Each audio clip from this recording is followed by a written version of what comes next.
여러분 안녕하십니까? 베스트종목 상담의 강동석입니다.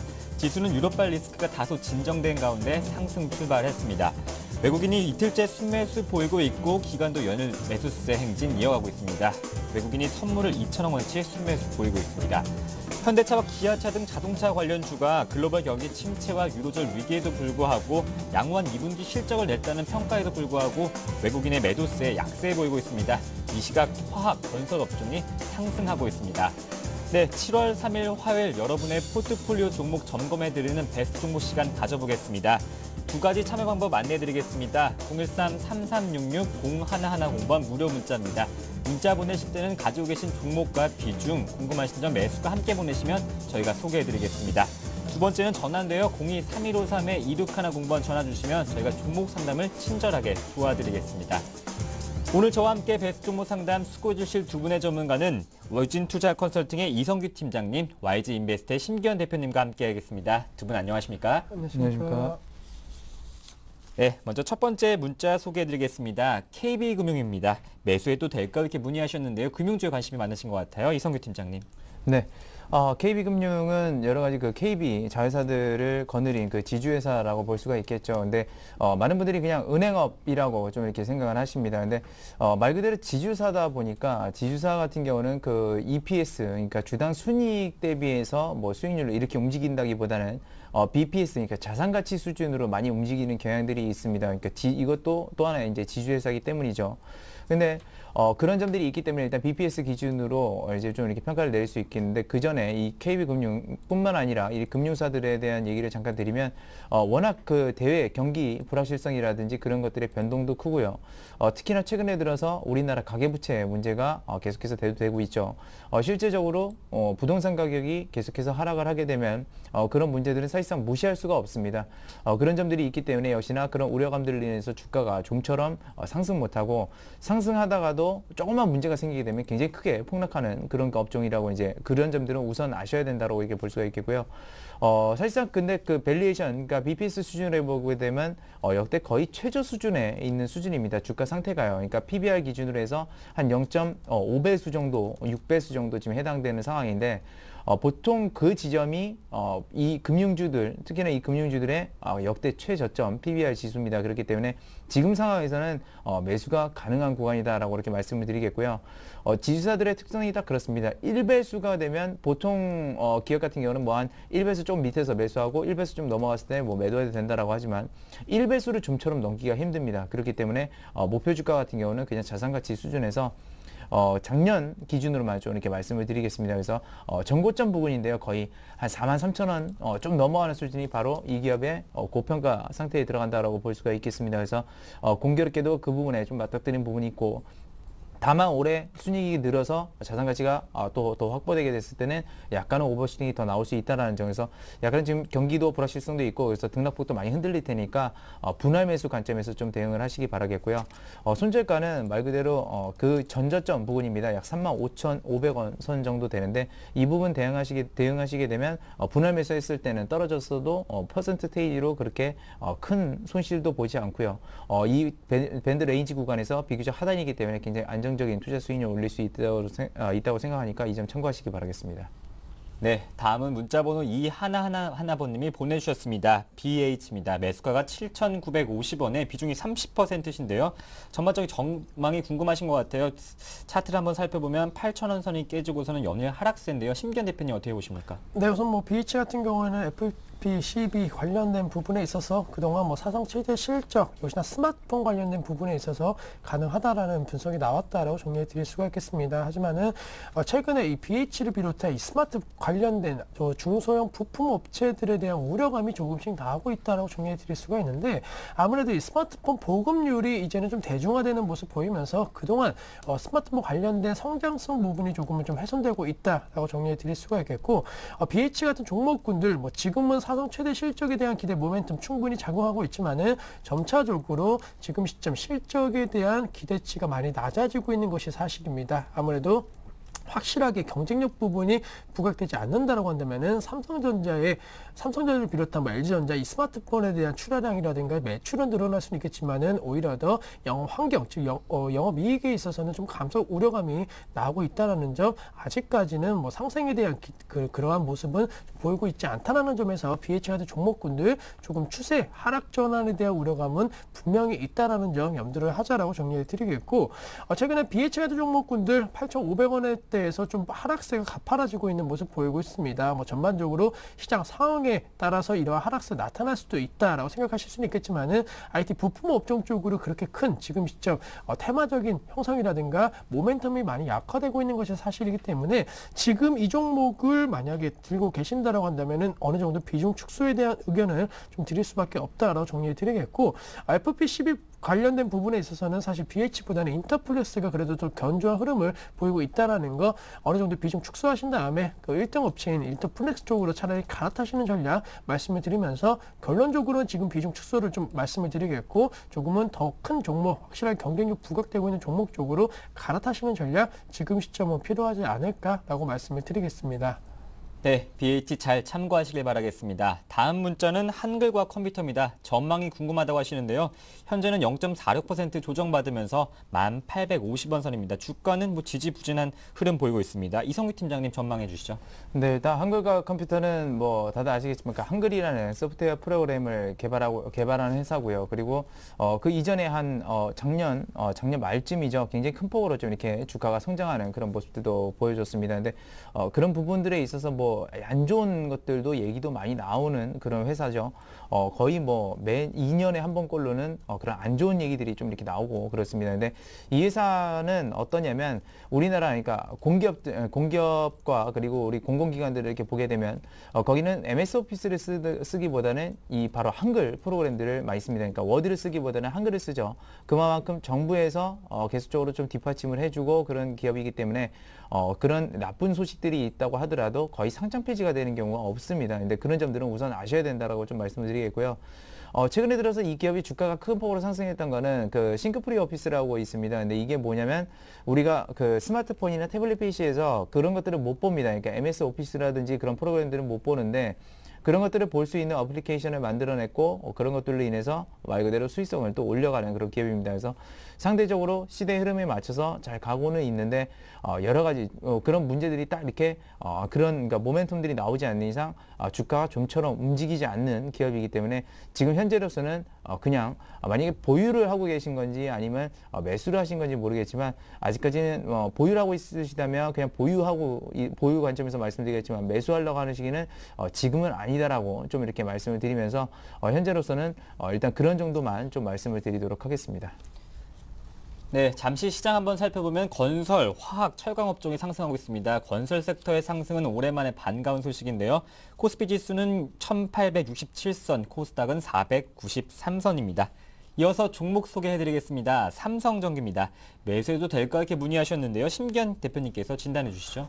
네, 우선 뭐 삼성전기 같은 경우에는 앞서 뭐 스마트폰 관련된 부분에 있어서 좀 부정적인 말씀 드렸는데, 뭐 그래도 삼성전기라든가 삼성 SDI는 그래도 뭐 분할 매수 관점 대응 전략은 좀 유효하지 않을까라고 말씀드릴 수가 있겠습니다. 뭐 삼성전기 같은 경우에는 확실하게 삼성 관련된 삼성전자의 스마트폰 관련된 수혜 기대감 아직까지도 유효할 것으로 판단되고 있고, 앞서 성장률이 둔화가 되고 있지만은 판매량은 좀 계속적으로 늘어나고 있는 그런 모습 보이고 있습니다. 따라서 판매률이 줄어들 수는 있겠지만 판매량은 계속적으로 꾸준하게 나타날 수 있다는 점 염두를 해주시면 좋겠고, 또 지금 시점 이 스마트폰 관련된 부분의 교체 시기가 빨라지고 있다는 것도 뭐 어느 정도는 긍정적인 전망이 가능할 것으로 판단되고 있기 때문에, IT 부품 쪽에서 확실하게 부각될 수 있고 확실하게 수혜 가능성이 있는 삼성전기 같은 종목 쪽으로는 분할 매수 관점 대응 전략 충분히 한 번쯤은 생각하셔도 좋다라고 말씀을 드리겠습니다. 현재 10만 원대 언저리 부분에서 움직이고 있는데, 지금 이 가격대에서 매수를 하신다라고 한다면은 뭐 어느 정도는 10만 원에 대한 지지 라인은 형성 가능할 것으로 판단되고 있습니다. 물론 뭐 삼성전자가 좀 큰 폭의 하락세 보인다라고 하거나 아니면 실적이 정말로 2분기 실적 안 좋게 나온다라고 한다면은 동반 하락 가능성은 있겠지만은 뭐 지금과 같은 상황에서는 크게 그런 하락을 우려하시는 것보다는 분할 매수 관점 대응 전략 유효하다라고 정리해드리겠고, 그렇다고 목표가로 뭐 대차 상승을 노리자 이렇게 말씀드리는 것보다는 짧게 한 10만 7천 원 정도 해갖고 단기 매매 대응 전략 말씀을 드리면서 전반적으로 지금 횡보 구간 보이고 있는데 다시 한번 좀 상승해 준다라고 한다면은 한 10만 7천 원 라인대까지 이상은 올라갈 수 있을 것으로 판단되고 있기 때문에 목표가 한 11만 원 정도 잡고 매매하신다라고 한다면은 단기적으로 큰 수익 거두실 수 있지 않을까라고 정리해 드리겠고, 손절가는 9만 5천 원 이탈 시에는 우선은 손절 처리하셔야 된다라는 점, 전반적으로 그렇게 된다라고 한다면 수급 악화 우려가 나올 수 있을 것으로 판단되고 있기 때문에 삼성전기 박스권 매매를 통한 단기 수익 실현 관점 대응 전략 말씀드리도록 하겠습니다. 네, 삼성전기까지 전략 짜드렸습니다. 두 가지 참여 방법 안내해드리겠습니다. 013-3366-0110번 무료 문자입니다. 02-3153-2610번 전화 주시면 저희가 종목 상담 선착순으로 도와드리겠습니다. 네, 다음 문자는 강원랜드입니다. 24,750원에 30%. 꼭 상담 부탁드려요 이렇게 하셨는데요. 이성규 팀장님께서 강원랜드 한번 진단해 주시죠. 네, 현재 그 강원랜드 카지노 관련 기업 중에서 뭐 많이 가장 저평가돼 있다라고 이렇게 얘기들 나오면서 최근에 좀 부각을 받으려고 이제 하기 직전의 모습인데요. 이 회사에서 이제 중요한 것은 첫 번째로 말씀드리면 많이 들으셨겠지만 그 증설입니다. 그러니까 증설이 돼야지만 영양 성장을 할 수 있는, 그러니까 지금과 자체로는 어느 정도 성장이 좀 포화된 상태라고 이렇게 우선적으로 좀 말씀을 드릴 수 있겠고요. 강원랜드가 근데 그동안 게임 기구 증설을 하기가 어려웠었던 이유가 이 문체부 장관 자리가 공석이었습니다. 근데 그런 부분들을 이번에 다시 한번 집행이 됐죠. 그러면서 말 그대로 게임 증설을 빨리 가셔야 될 가능성이 있다라고 하는데, 물론 그렇습니다. 가셔야 될 가능성이 있다라고 하는 것은 그 사람이 자리를 잡아서 가셔야 되는 것이 아니라 우리나라도 말 그대로 그 세금이라든지 이런 것들을 더 걷어들여야 되는데 지금 그렇게 못하고 있죠. 지금 말 그대로 물가도 못 올리고 그러고 있는 상황인데, 이 카지노 같은 경우는 사실상 세수입이 엄청납니다. 그래서 특히나 담배 이런 부분들도 세수입이 엄청나죠. 정부에서는 이런 것들을 적극적으로 좀 유치하려고 할 겁니다. 그래서 그런 점들 가셔야 될 수 있다라고 하는데, 너무나 뭐 어떻게 보면 최근에 카지노주들이 같이 가니까 평가 비율을 그거랑 같이 맞추는 경향이 있는데요. 상대적으로 파라다이스나 이 GKL보다 그런 것들은 외국인들을 주로 많이 상대하기 때문에 시장 자체가 틀립니다. 그래서 그런 정도의 비율을 적용해서는 안 되고요. 그냥 작년 실적 수준으로 대비해서 약 20배 정도 수준만 좀 이렇게 책정을 해서 가는 게 좋을 것으로 좀 판단됩니다. 근데 배당 수익률도 지금 한 3%대 넘어가는 그런 상태이기 때문에 지금 현재로서는 목표 주가는 제가 제시해 드리는 거는 약 28,000원 선입니다. 좀 이렇게 멀 수도 있겠지만 그렇게 먼 것은 아닙니다. 그래서 일단 그런 정도 설정해 보시기 바라겠고요. 손절가는 전 저점 부근입니다. 그래서 23,500원 선 정도 좀 제시를 해 드리도록 하겠습니다. 네, 강원랜드 목표가 손절가 잘 참고하셔서 또 성공 투자하시길 바라겠습니다. 다음 문자는 가장 관심 가질 종목일 것 같은데요. 기아차입니다. 매수해도 좋을까 이렇게 문의하셨는데요. 상반기 잘 가던 전차 군단, 특히 현대차, 기아차 움직임이 좋았는데요. 심기현 대표님 어떻게 보십니까? 매수해도 될까요? 네, 우선 뭐 상반기는 상당히 좋았지만 하반기는 불확실성이 높다라고 먼저 정리해 드릴 수가 있겠습니다. 네. 사실 뭐 현대기아차 지난주 후반에는 좀 강세 흐름 보였지만은 아직까지는 매물에 대한 우려가, 그리고 하반기 실적에 대한 불확실성이 조금 높아지고 있다는 것은 주가 상승 제한의 요인으로 좀 작용할 것으로 판단되고 있는데, 문제는 이제 신차 효과입니다. 뭐 산타페를 비롯한 기아차 같은 경우에도 K3에 대한 기대감이 얼마만큼 작용하는지가 상당히 중요할 것으로 판단되고 있고, 뭐 전반적으로 지금 뭐 미국이라든가 유럽, 그리고 일본, 중국 같은 그 여러 가지 선진국이라든가 이머징 국가에서 계속적으로 제조업 관련된 경기, 그다음에 소비 관련된 경기에 대해서는 우려감이 나오고 있는 것이 사실입니다. 물론 최근에 유럽이라든가 미국 판매량을 놓고 본다라고 한다면은 경기 침체 우려감에 비해서는 상대적으로 선전하는 모습 보였지만은 그러한 선전이 계속적으로 이루어질지에 대해서 조금은 불확실성이 높다라는 거, 그리고 이미 가격적인 경쟁력 측면에 있어서는 해외 다른 자동차 업계와 지금은 뭐 크게 부각되고 있지 않은 것이 사실이기 때문에 현대 기아차의 하반기 무조건적인 성장성을 믿고 배팅하기에는 조금은 힘이 붙일 것으로 판단되고 있습니다. 따라서 뭐 지금 시점 뭐 수급적으로도 상당히 좀 불안한 모습 모습 보이고 있다는 측면에 있어서는 좀 기다리시는 전략 말씀을 드리겠고, 다시 한번 7만 한 1,000원대, 2,000원대 거의 이동평균선 200일선까지 내려왔을 때는 그때는 분할 매수 관점 대응 전략 유효하겠지만은 지금 74,500원에서는 하락 압력이 높아지고 있고, 최근에 흐름 놓고 봤을 때에는 계속적으로 좀 음봉의 형태, 즉 매도 거래량 어느 정도 올라오면은 계속적으로 자르려고 하는 그런 세력이 좀 많은 것으로 판단되고 있기 때문에 지금 펀더멘탈과 성장성 그리고 수급적으로 상당히 좀 어려운 것이 사실이다라는 점 참고로 하시면서, 당분간 이 7월 초 같은 경우에는 전차 군단에 대한 기대감보다는 낙폭과대 업종 쪽으로 조금 관심 쏠릴 수 있다라는 점 생각을 하시면서, 지금 매수보다는 우선 좀 관망하시는 전략 말씀을 드리도록 하겠습니다. 네, 또 기아차에 대한 전략도 세워주셨습니다. 다음 문자는 M게임입니다. 5,800원의 비중이 30%인데요. 이성기 팀장님께서 진단해 주시죠. 네, N게임 같은 경우는 그 M게임이라고 하는 그 포털을 가지고 있습니다. 그 포털을 가지고 있는 게임사고요. 근데 최근에 물론 그 게임주도 굉장히 많이 선전하는 모습들 보이면서 그런 부분들하고 같이 연동돼서 이렇게 움직이는 모습은 보이는데, 실제적으로 이 기업이 흑자 전환을 못했습니다. 그리고 적자폭도 이렇게 적은 측면도 아니고요. 심지어는 그 자산 가치를 엄청나게 갉아먹을 정도의 적자폭을 하고 있는데, 저는 그 M게임의 가장 큰 문제점이라고 한다면 뭐냐면 유료화 전략을 못 펼칩니다. 그러니까 유료화 전략을 가장 잘 펼치는 게임사가 어떤 게임사냐면 바로 넥슨이죠. 넥슨 같은 기업이 유료화 전략을 굉장히 잘 펼치게 되면서 말 그대로 그런 부분들에 있어서 수익성을 엄청 많이 가져가는데, N게임은 그런 것들을 잘 못합니다. 잘 못한다는 게 가장 큰 문제점이라고 볼 수가 있겠고요. 사실상 그 게임 구성 요소들이나 그런 것들을 봤을 때는 그렇게 뭐 뒤질 만한 그런 것도 없습니다. 근데 그런 점들이 아직까지는 좀 많이 부족하다는 거, 그런 점들은 좀 알아두셨으면 좋겠고, 최근에 들어서 적자폭이 늘어나면서 그 이전에 주당 자산 가치가 한 7,000원 넘어서는 수준에서 최근에는 5,000원 중반대로 내려왔습니다. 그러니까 지금이 거의 그 이 자산 가치에 합당하는 그런 수준이라고 볼 수가 있겠고요. 여기서부터는 잠깐 좀 차트를 보면서 좀 설명을 드리도록 하면, 일단 최근에 들어서 지금 레인지가 지금 보시면 아실 겁니다. 레인지 자체가 4,700원대에서 한 6,000원 선 정도에서 움직이죠.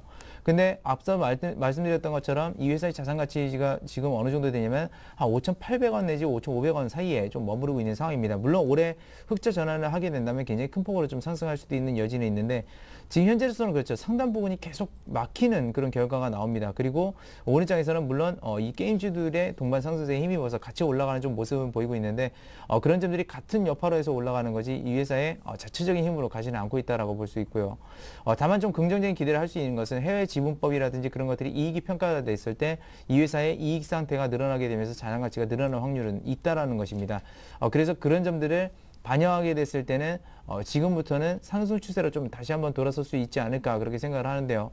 중요한 것은 그겁니다. 이번 2분기에 실적이 정말 호조세로 돌아섰는지 흑자 전환했는지 그것들을 확인을 먼저 해야 된다는 걸 좀 말씀드리겠습니다. 그래서 지금 매수가가 5,800원 선 정도 선에서 지금 약간은 좀 떨어져 있는 모습인데, 일단은 손절가를 너무 길게 잡게 되면 이 회사 변동폭이 워낙 크기 때문에 그렇게 할 수는 없고요. 약 5,300원 선 정도 수준에서는 일단 한번 끊고 다시 한번 또 밑으로 내려갔을 때나 위로 올라갈 때 실적 확인을 하고 사시는 게 좀 좋을 것으로 판단됩니다. 그래서 일단은 5,300원 선 손절가로 제시를 해드리겠고요. 단기적 목표 주가 같은 경우는 6,000원 선 약간 넘어가도 괜찮을 것 같습니다. 6,000원 선 좀 언저리에서 매도 전략 취하시고, 흑자 전환이 되다는 얘기가 나왔을 때는 홀딩 관점에서 좀 대응하셔서 차익을 좀 크게 보려고 하셔도 좀 괜찮은 전략 될 것 같으니까, 우선적으로는 손절가 5,300원 선 좀 반드시 지켜주시기 바라고요. 6,000원 선 넘어갈 때는 일부 물량들을 좀 덜어내는 전략들을 좀 제시를 해드리도록 하겠습니다. 네, 다음 종목은 동일벨트입니다. 7,700원의 비중이 10%인데요. 뭐 주식으로 손해 보시는 분도 고민하시겠지만 반대로 이익 보시는 분도 그 타이밍에 대해서 고민하실 것 같아요. 지금 이익 실현을 해야 할까요? 아니면 조금 더 기다려야 할까? 이렇게 문의하셨는데요. 심기현 대표님 어떻게 보십니까? 네, 우선 뭐 동일벨트 같은 경우에는 펀더멘털로 들어가셨는지 아니면 약간의 테마로 들어가셨는지 확실치는 않은 상황인데, 우선은 결론적으로는 조금 더 들고 가셔갖고 수익 실현 보자 하지만은 그 상승폭은 조금은 좀 욕심을 버리시는 전략 말씀을 드리겠는데, 뭐 동일벨트 같은 경우는 고무 관련된 자동차 부품 업체입니다. 최근에 뭐 고무 가격 하락이라든가 이러한 부분, 타이어 관련주와 마찬가지로 동일벨트도 어느 정도 수혜 가능성 높다라고 정리해 드릴 수가 있겠고, 또 동일벨트 같은 경우에는 최대 주주 관련된 부분이 선거, 이 대선 관련된 인물 관련주와 조금 엮이는 모습 보이면서 최근에 좀 급등 양상은 펀드메타 부분보다는 조금 약간 테마성, 선거 관련주로서의 그러한 모멘텀이 좀 작용하면서 6월 중순부터 빠르게 상승 탄력도가 높아졌다라고 정리해 드릴 수가 있는데 결론적으로는 동일 벤트 만약에 선거 관련주로 접근하셨고 거기에 관련된 부분만 이슈가 된다라고 한다면 아마 매도 관점 대응 전략 말씀을 드렸을 겁니다. 하지만 앞서 말씀드린 대로 역시나 고무 가격에 따른 어느 정도 하락, 실적 개선 모멘텀이라든가 타 사업과의 연관성을 고려했을 때에는 그래도 한 9,300~400원대까지는 좀 올라갈 가능성이 있을 것으로 판단되고 있기 때문에 지금 9,090원대 물론 최근에 좀 매수 거래량이 좀 줄어든 것은 좀 악재이지만은 그래도 다시 한번 좀 올라간다라고 한다면은 충분히 9,300~400원대까지는 올라갈 수 있을 것으로 판단되고 있기 때문에 우선은 수익 실현 중이신데 지금은 좀 더 올라갔을 때 좀 더 많은 수익 거두고 나오자라고 정리를 해드리겠고 전반적으로 지금 선거 관련주에 대해서는 그래도 좀 부정적인 의견을 드릴 수밖에 없는 것이 다시 한번 이러한 이슈가 나온다라고 한다면은 금융 당국에서 여러 가지 제재 정책이 나올 수는 있을 것으로 판단되고 있습니다. 따라서 기간적인 측면에 있어서는 한 일주일 정도 다음 주까지만 바라보시는 전략, 그때까지 만약에 제가 말씀드린 가격이 안 왔을 때에는 어떠한 가격이 됐든 간에 우선 자르시는 전략 말씀을 드리도록 하겠습니다. 네, 다음은 크로바 하이텍입니다. 매수해도 될 가격 문의하셨는데요. 주식 차트를 살펴보면 상한가 기록한 날도 있었고 10% 넘게 급등하는 날도 있었는데요. 이성규 팀장님 어떻게 보십니까? 네, 크로바이텍 같은 경우는 이제 반도체 관련 기업입니다. 엄밀히 말해서 그 반도체 그 설계 부분이라든지 이 후공정 부분에 있는데요. 뭐 패키징 이런 것들이 이제 후공정입니다.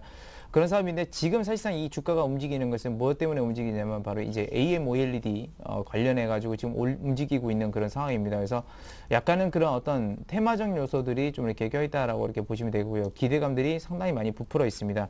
근데 이 기업을 보게 되면 영업이익 자체를 적자를 본 기업은 아니었습니다. 영업이익은 그래도 좀 이렇게 나오는 편이었는데 어디서 문제가 생겼냐면 영업 외 손익에서 손실이 나버렸습니다. 왜냐하면 환차익이라든지 이런 부분들에 대해서 역시나 손실이 발생했고 이자 부분에서 또 손실이 발생했습니다. 근데 작년 이자 결산 기준으로 보게 됐을 때 이 회사가 부채 비율이 줄었냐? 그것도 아닙니다. 늘어났습니다. 그렇게 됐다는 것은 역시나 이자 비용이 더 나갈 확률이 있고요.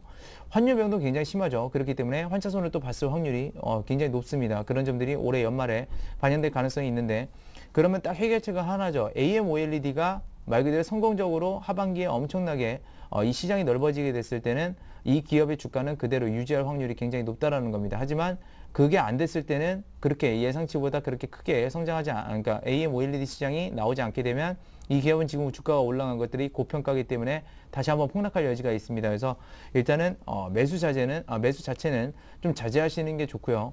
AMOLED 관련 다른 기업들을 오히려 보시는 게 나을 것 같고 굳이 이 기업에 투자하고 싶다고 하시다면 흑자 전환을 확실하게 하는지 단기 순이익까지 흑자 전환을 하는지 확인하시고 AMOLED 시장이 정말 넓어졌을 때 그 부분에 대해서 다시 평가하고 들어가도 늦지 않은 기업이니까 그런 점들은 좀 그 투자자분이 좀 참고를 하셨으면 좋겠고요. 역시나 그 위험성들이 아직까지는 더 많은 기업이니까 역시나 그런 점들 좀 참고하셔서 대응하시기 바라겠습니다. 네, 이어서 CJ제일제당 소개해드리겠습니다. 34만 3,500원에 매수하셨는데요. 가지고 가도 될 가격에 문의하셨습니다. 아니면 손절가를 제시 부탁드립니다 하셨는데요. 살펴보면 오늘 0.15% 조정받으면서 32만 4천원입니다. 기관과 외국인의 순매수가 보이고 있는데요. 심기현 대표님 어떻게 보십니까? 네, CJ제일제당 최근에 좀 하락폭이 좀 커지게 나왔는데 그거는 뭐 음식료 업종에 대한 여러 가지 좀 모멘텀이 많이 약화됐다라고 정리해 드릴 수가 있겠습니다. 시장이 좀 안정화되면서 유럽 정상회의 이후에 이전과 이후에 조금은 좀 경기 민감 업종 쪽으로 관심이 쏠렸기 때문에 음식료 업종에 하락폭이 나왔다라고 정리해 드리겠고 또 한 가지는 최근에 이제 전 세계적인 가뭄이라든가 기상 이온으로 인해 갖고 곡물 가격의 급등 양상 단기적으로 보였습니다. 따라서 그러한 부분이 좀 악재로 작용하는 모습 보였는데 CJ제일제당 같은 경우에는 지금 시점 뭐 어느 정도 급락선 나왔기 때문에 충분히 다시 한번 매수 관점 대응 전략 유효할 것으로 판단되고 있고 기본적인 측면은 예측이 어려운 것이 사실이지만은 전반적으로 다시 한번 안정화만 보여준다고 한다면은 곡물 가격은 좀 안정세를 보일 가능성이 높다는 점 염두를 하시면서 지금 매수하셔갖고 목표가 34만 원대까지 한번 홀딩하시는 전략 말씀을 드리면서 CJ제일제당에 대해서는 지금 시점 매수 관점 대응 전략은 어느 정도 유효하지 않을까라고 말씀을 드리겠습니다. 네, 이어서 종목 소개해드리겠습니다. 하이마트입니다. 62,000원에 60%인데요.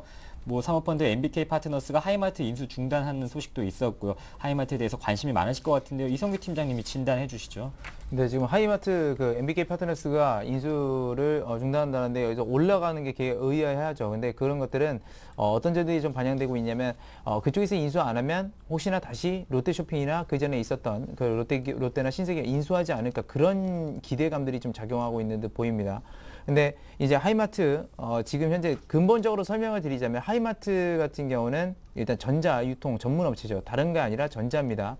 그런데 뭐 애플이나 제가 항상 얘기 드리지만 애플이나 삼성이나 개인 샵들이 이제 점차적으로 나오는데 그러면 하이마트의 시장 캐파는 줄어들 수밖에 없고요. 그런 것들이 점차적으로 지금도 약간은 하이마트가 성장세가 둔화되고 있습니다. 그리고 가장 중요한 건 뭐냐면 주인이 없죠. 지금 하이마트가요. 근데 주인 없는 기업이 가장 치명타입니다. 하이닉스가 거의 10년 동안 주가가 그렇게 부진하고 했었던 이유가 바로 주인이 없었기 때문에 근본적으로는 그렇게 됐었던 상황이고요. 하이마트도 그런 절차를 밟을 수가 있습니다. 그렇기 때문에 확실하게 주인에게 나타나기 전까지는 하이마트에 대해서 투자는 저는 좀 자제하시라고 좀 말씀을 드리겠습니다. 그래서 일단 올라올 때 만약에 손실이 구간이시라면 어느 정도 물량을 처분하시는 그런 전략을 좀 제시를 해드리도록 할 테니까요. 너무 그렇다고 해서 뭐 실망하지 마시고 일단 주인 없는 기업들은 약간은 피하시는 게 좋다라고 이렇게 말씀드릴 테니까 그 점 투자에 있어서 좀 참고를 하시기 바라겠습니다. 네, 하이마트까지 종목 상담을 마치고 뉴스 전해드립니다.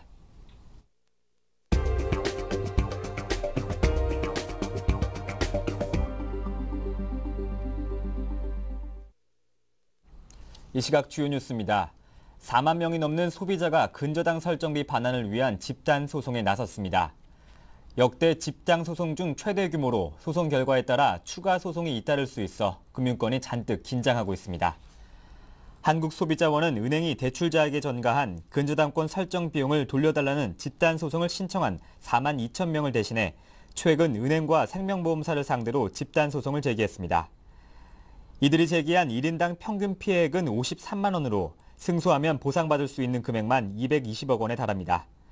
소비자원은 올 초 소비자분쟁조정위가 은행들에게 근저당 설정비 전액을 고객에게 환급하고 인지세는 50% 돌려주라고 결정했다며 은행들이 환급의 성의를 보이지 않아 정식으로 소송을 냈다고 설명했습니다. 올 상반기 시중은행의 순이익이 지난해보다 1조 원 이상 줄었습니다. FN가이드에 따르면 하나와 신한, 우리, KB국민 등 4대 금융지주와 기업, 외환은행 등 6개의 상반기 순이익 추정치는 6조 8천억 원으로 지난해보다 1조 1천여억 원 감소했습니다. 하반기 전망도 밝지 않습니다. 가계 및 기업 대출 부실화가 예상보다 빠른 속도로 진행되며 지난해 말 0.89%였던 대출 연체율은 올해 5월 말 1.37%로 껑충 뛰어올랐기 때문입니다. 하반기 세계 경기 침체가 더 심각해지면 연체율 상승에 가속도가 붙어 은행의 순이익이 심각하게 줄어들 가능성도 배제할 수 없다는 게 전문가들의 분석입니다. 국세청이 미국계 사모펀드 론스타가 외환은행 지분 매각에 따른 양도소득세 3,919억 원을 돌려달라고 낸 경정 청구를 받아들이지 않기로 했습니다. 국세청은 론스타가 국내에서 오랜 기간 활동하면서 상당한 양도소득을 올린 만큼 하나은행이 원천 납부한 양도소득세를 론스타 측에 돌려줄 법적 이유가 없다고 밝혔습니다. 국세청의 경정 청구 거부로 이번 세금 전쟁은 론스타가 제기한 투자자 국가 소송 제도인 이른바 ISD로 넘어갈 공산이 커졌습니다. 경기 침체로 자동차 판매가 주춤한 가운데 경차와 소형차 판매는 급증했습니다. 가격과 연비 등 유지 비용 면에서는 부담이 적은 경소형차 수요가 크게 늘었기 때문으로 분석됩니다. 완속차 업계에 따르면 올 상반기 판매된 경차는 10만 7,200여 대로 작년 상반기보다 16.4%, 소형차는 2만 5,800여 대로 45%나 증가했습니다. 전체 자동차 시장 규모가 작년보다 5%가량 줄어든 것과 비교하면 성장세가 두드러집니다. 반면 중대형차는 판매량이 28% 줄었고 대형차도 15% 감소해 차량 크기별 판매 추이가 확연히 갈렸습니다. 오늘 저와 함께 베스트 종목 상담 수고해주신 두 분의 전문가는 우진투자 컨설팅의 이성규 팀장님, YG인베스트의 심기현 대표와 함께했습니다. 말씀 잘 들었습니다. 감사합니다. 네, 베스트 종목 상담 블로그가 새롭게 오픈했습니다. 여러 이벤트가 진행되고 있습니다. 여러분의 많은 관심 부탁드리겠습니다. 오늘 하루도 성공 투자하십시오. 내일 뵙겠습니다. 고맙습니다.